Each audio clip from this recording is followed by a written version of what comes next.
Good day guys, Chef Ben Kasabian again. I just hope that you're both doing well at this time. May I greet you first. Welcome to our channel. For first timer to visit my channel, I have one request. Please subscribe. Last video, we talked about seafood. So it's all about seafood. Today, we'll be discussing or talking about vegetables. Yes, vegetables. Like this one. These are the vegetables. Vegetables are parts of plants that are consumed by human or other animals as food. Vegetables are all edible plant matters, including flowers, fruits, stems, leaves, roots, and seeds. Vegetables are well known for being good for your health, our health. Most vegetables are low in calories, but high in vitamins, minerals, and fibers. Vegetables is gift from nature to us, humans, filled with crucial immune-boosting antioxidants, fibers, B vitamins, and minerals. They are the real deal that can make a big impact in our health. Vegetables constitute the necessary nutrients for a well-balanced meal. But if not prepared properly, a lot of nutrients in the dish may be lost aside from losing its quality and appeal. The more you eat all of them, the better off you are.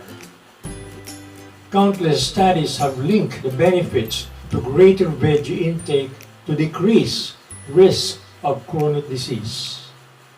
Vegetables are also essential for hydration and digestion while also providing fuel for your body's beneficial bacteria too.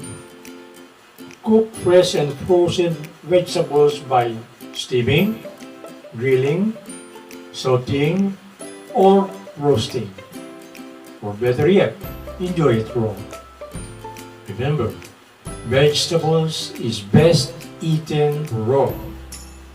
Now, if you go to canned fruit, pick type without added sugar or sodium. These are the type of vegetables. Leafy green.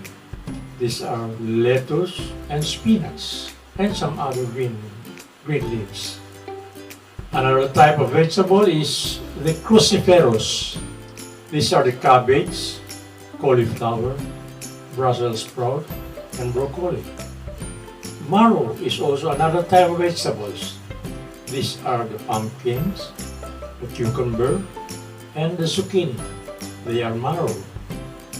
We also have root crops, the potato, the sweet potato, and the yam. Included also are the edible plant stem.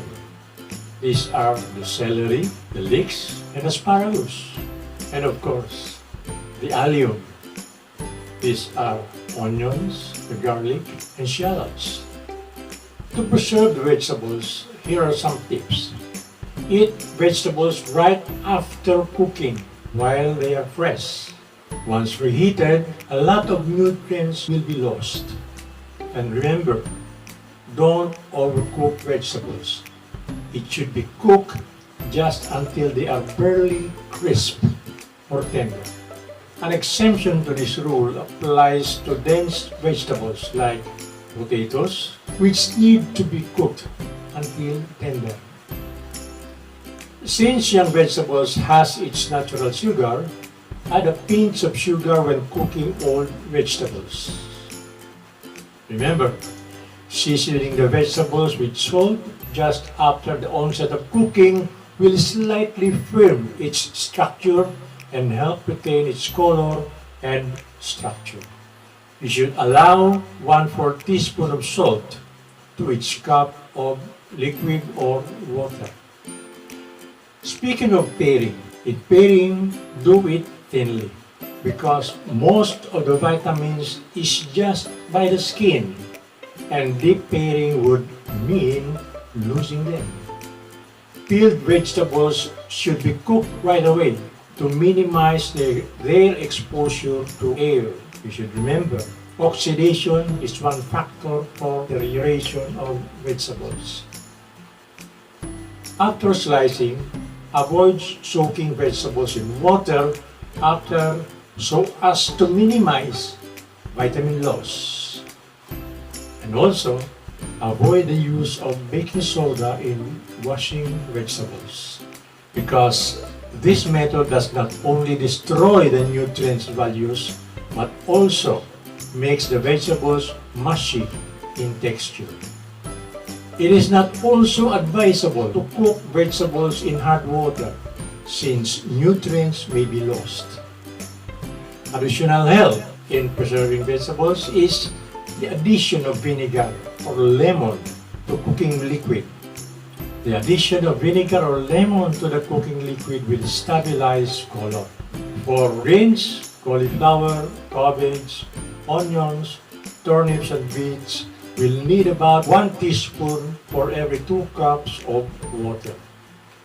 Another method of preserving color without losing nutrient is to cook vegetables in milk because this tenderizes them more rapidly, although sometimes due to acid in the vegetables, the milk may curdle, but harmlessly. Now, these are the vegetable cuts. The smallest cut is called chopped. Next to chopped is the brunoise.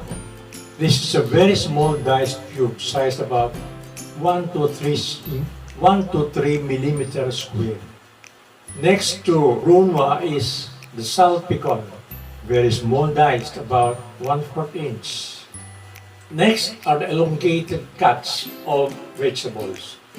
These are number 1, julienne, the cut that resembles toothpick or matchstick. The size is approximately 1/8 by 1/8 by about 1 1/2 inch to 2 inches. Next to julienne is the bâtonnet. It is a rectangular stick that measures 1/2 inch by 1/2 inch and about 2 to 2.5 long inches. Next is the macedon.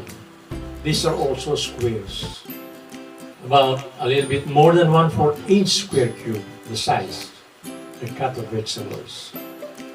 Next is for the thin cuts, is paisan. These are various thin shapes such as squares, triangles, circles, or half rounds about 1 to 2 millimeters thick. For a fancy cut, we have turned vegetable. Vegetable cut usually made from carrots, potatoes, radish, and other root crops. And the shape is like football, oblong but a little bit pointed. Next is the rondelle, the circular in cut. Cut used on cylindrical vegetables like cucumbers, carrots, and pickles. It can vary in thickness. Now let us talk about mushroom. Mushroom is neither a fruit nor a vegetable. Technically, mushrooms aren't even plants. They are a special type of fungus and are a great addition to a healthy diet.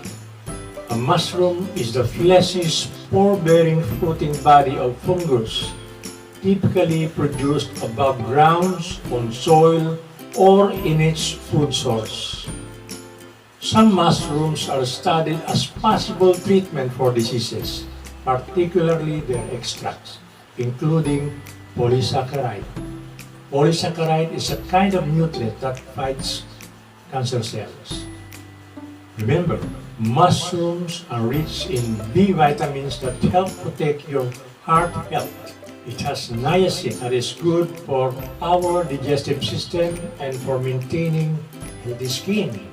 It also has pantothenic acid, which is good for nervous system and helps the body make the hormones that it needs. Mushrooms are used extensively in cooking in many cuisines, be it Chinese, Korean, European, Japanese, or American cuisines. You can enjoy different kinds of mushroom like golden mushroom, oyster mushroom, shiitake, chanterelle, morel, and many other types of edible fungi. But just be sure to eat them cooked and be very careful about wild mushrooms because some of them are poisonous. These are some mushrooms that is available in our market. The button mushrooms, the shiitake mushrooms, the chanterelle mushrooms, the oyster mushrooms, and the morel mushrooms. And actually, when I'm still working in the hotel, I used to use a lot of this kind of mushroom before. I believe that you have learned all the things that you should know when it comes to vegetable. By the way, once again, for first timer in our channel, please subscribe. This is Chef Ben Casado saying thank you for watching. See you next video, and we'll be talking about basic sauces in our next video. Chef Ben Casado signing off. God bless us all.